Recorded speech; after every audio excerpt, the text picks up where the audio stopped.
Models danced through a fashion show until they seemed to collapse. It was not a normal runway walk.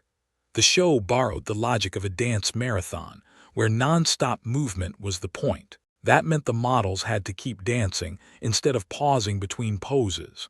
The performance itself demanded constant movement. As the routine went on, the dancing pushed the show into visible exhaustion. The models looked drained while still trying to stay in step. The result was a runway remembered for endurance, not just clothes. The lasting image was effort on display, with movement replacing the usual quiet pose. A campaign called No Toilet, No Bride made a toilet part of marriage approval. It told women's families to ask for a toilet before agreeing to the wedding. The message tied home sanitation to a decision families already controlled. Instead of using technical language, the campaign used family pressure.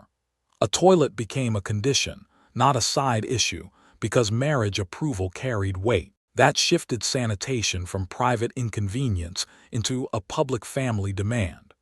The wedding discussion now included whether the home had a toilet. The campaign's power came from ordinary custom. It used marriage pressure to push sanitation into the home, one household decision at a time. WCCO had a contract bridge expert who did not know basic bridge terms.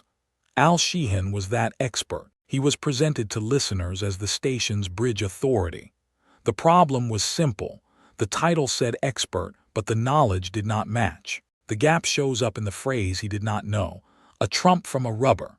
In bridge, those are basic terms, so the wording exposed how thin the expertise was. That created a sharp contrast between public role and actual skill.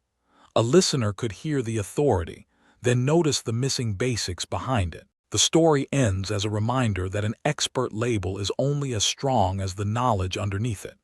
In this case, the mismatch was easy to say and hard to ignore.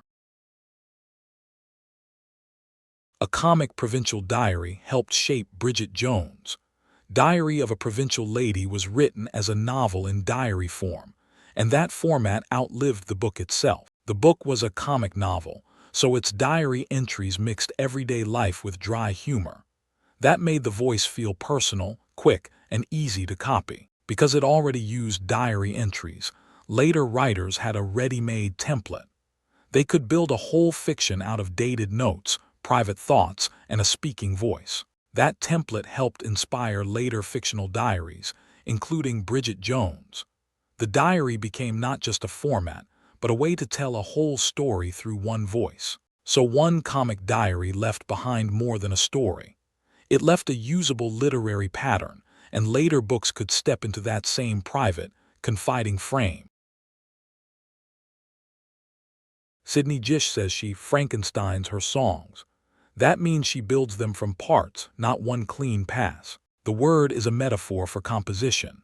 It points to assembly, where fragments are gathered and shaped into a single song. In that process, different musical bits get joined together. One section leads into another until they fit as one track. The result is a song that feels built, not poured out all at once. The phrase makes the structure visible. So Frankensteining is not a genre label. It is a plain description of making a song by joining pieces into one finished whole. Alice in Chains' 1995 self-titled album was nicknamed Tripod because of a three-legged dog. That dog chased the band's drummer. Alice in Chains had built a heavy, layered sound by the mid-1990s. Their 1995 release was a self-titled album, and people soon gave it a nickname. The nickname came from an aggressive three-legged dog. It chased drummer Sean Kinney, and that odd encounter became the album's visual idea. From that chase, the band got a name fans still use, Tripod. The cover art was built around that same strange animal encounter. So one aggressive dog left a mark on the album's identity. A chase became a nickname, and a nickname became the image people remember. David Cross painted himself blue for the Arrested Development Season 2 premiere. It was not a costume piece. It was full body paint. The premiere was for Arrested Development's second season, so the blue look had to work on camera. That meant the paint covered his skin, not just clothing or a wig. Because it was body paint, removing it became its own job. Cross said cleaning it off could take up to 3 showers a day. That turned one performance look into a repeated cleanup problem. The blue did not end when filming ended, because it followed him into the rest of the day. So the premiere's visual joke came with an off-camera cost. The blue paint became part of the work and part of the cleanup. Dale Barry used fencing to stage fight scenes in his comic series. The action on the page came from a real combat sport, not just drawing instinct. Barry brought that experience into the way he planned motion between characters. The goal was not just a dramatic pose, but a sequence that could move like a real bout. Fencing gave the fights a physical logic.